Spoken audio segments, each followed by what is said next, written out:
tudo bem? Hoje é a nossa primeira aula de neuropsicologia, um curso que eu gosto bastante. Nós somos seres humanos complexos, né? Nós somos mente e corpo. E a proposta dessa aula é elencar elementos da história da neuropsicologia dentro de uma perspectiva crítica, sabe? Sendo discutidos fundamentos epistemológicos, correntes teóricas da neuropsicologia e outros autores relacionados ao desenvolvimento da mesma. Os textos, os vídeos, exercícios e estudos de casos abordam a constituição da psicologia enquanto campo científico, a intersubjetividade, considerando a relação sujeito e cérebro, e a neuropsicologia no seu desenvolvimento histórico, sendo utilizados durante o processo educacional para que o aluno alcance a competência almejada. Aproveite então este momento importante para entender estes conceitos da neuropsicologia e poder aplicá-los na sua carreira. Bom, dividir em 3 blocos. O bloco 1 está relacionado ao conceito da neuropsicologia. A proposta é que você, aluno, compreenda os conceitos fundamentais, porque é muito amplo, os estudos são amplos e então nós estamos entendendo um conceito fundamental desta aula. Vou iniciar aqui utilizando Descartes, um autor muito conceituado na psicologia. A gente já estudou um pouco sobre ele na história da psicologia. Descartes entende que a relação do cérebro com o corpo é mediada por um instinto animal. O autor acreditava que a verdade precisava ser examinada, esquadrinhada e posta em evidência. A partir disso, ele então começa a fazer seus estudos, né, do que está acontecendo com o movimento das minhas mãos e o que propicia esse movimento das minhas mãos. Então, há um comando cerebral para que isso aconteça. Este autor pode ser incluído no rol dos precursores da neuropsicologia pela via da relação entre a filosofia, psicologia e fisiologia. Bom, em seu livro As Paixões da Alma, ele relata que sabe-se, aspas, que todos esses movimentos dos músculos, assim como todos os sentidos, dependem dos nervos, que são como pequenos fios e como pequenos tubos que procedem todos do cérebro. Isso foi escrito em 1972, nesse livro As Paixões da Alma, e consta na página 229. Então, de que maneira é a interação entre a alma para esse autor, para Descartes? Bom, ele diz o seguinte: concebemos, pois, que a alma tem sua sede principal na pequena glândula que existe no meio do cérebro, de onde irradia para todo o resto do corpo, por intermédio do espírito, dos nervos e mesmo do sangue, que, participando das impressões dos espíritos, podem levá-los pelas artérias a todos os membros. Isso está na página 240. Bom, essa glândula que o autor está mencionando é a glândula pineal. Meu cérebro aqui já quis adiantar, né? A glândula pineal. É interessante a gente pensar como o cérebro ele acaba pensando rápido, né?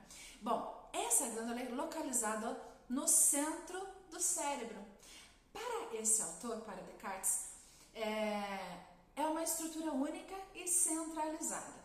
Portanto, não é dividida entre os 2 hemisférios aqui do nosso cérebro. Ela é um centro de unificação das representações e impressões.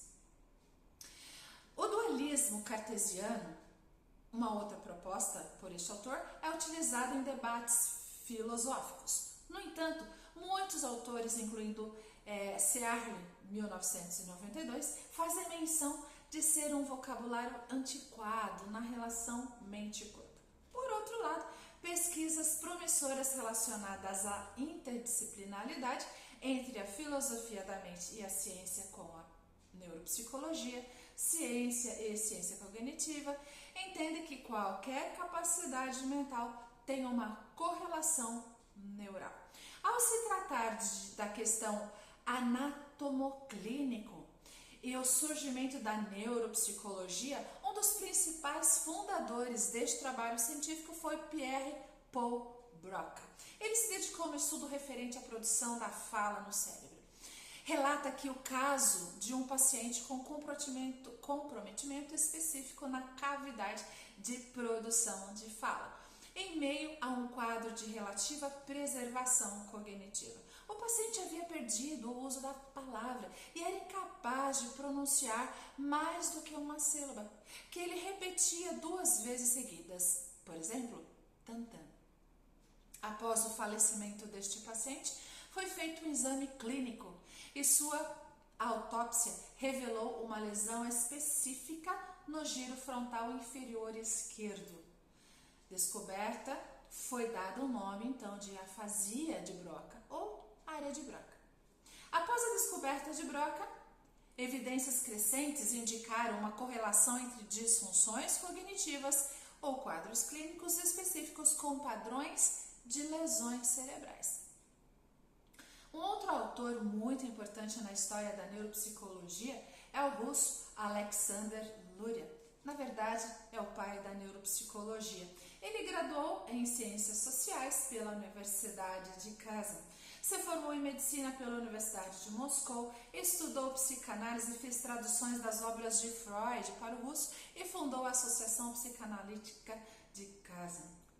Em 1924, Luria conheceu Vygotsky e Leontiev, 2 autores maravilhosos que amo muito. Juntos, eles estabeleceram os fundamentos de uma psicologia que considerasse a interação entre fatores individuais e elementos socioculturais. Luria fez excursões pela Ásia Menor e realizou estudos sobre a influência de fatores como escolaridade na cognição e linguagem. Estudou gêmeos, tentando relacionar fatores genéticos e culturais. Durante a Segunda Guerra Mundial, trabalhou em um hospital para ex-combatentes, estendendo seu conhecimento sobre pacientes com lesões cerebrais adquiridas. Se dedicou também aos estudos sobre crianças com déficit cognitivo e atrasos de desenvolvimento. Essenciais da abordagem do Luria é a noção de que vínculos funcionais entre regiões cerebrais são construídas historicamente. Luria não foi apenas um dos fundadores da neuropsicologia contemporânea, mas também teve o papel proeminente no desenvolvimento da psicologia histórico-cultural. Para ele, a dissociação entre psicologia social e individual era uma falácia teórica e o desenvolvimento e funcionamento do cérebro se davam a partir de complexos e interações entre fatores biológicos e sociais. Isso está escrito no livro Fundamentos de Psicologia, de 1976. Esse autor identifica 3 sistemas com base em contribuições funcionais específicas. Uma é a unidade de sono-vigília, sensorial e armazenamento de informação, e uma de regulação e monitoramento de atividades. Ainda que essas unidades funcionais possam ser situadas em diferentes substratos neurais, respectivamente, no tronco cerebral, nos córtex occipital, parietal e temporal e no córtex pré-frontal. O conceito do sistema pressupõe a ideia que tais regiões cumprem funções amplas e que diferentes componentes de cada unidade compensam a atividade de outros em casos de danos cerebrais. Então, nós vemos aqui a importância do estudo da neuropsicologia. Em um outro vídeo, nós vamos dar continuidade nessa aula de neuropsicologia. Nós vamos estar falando sobre a neuropsicologia no século XXI. Até mais!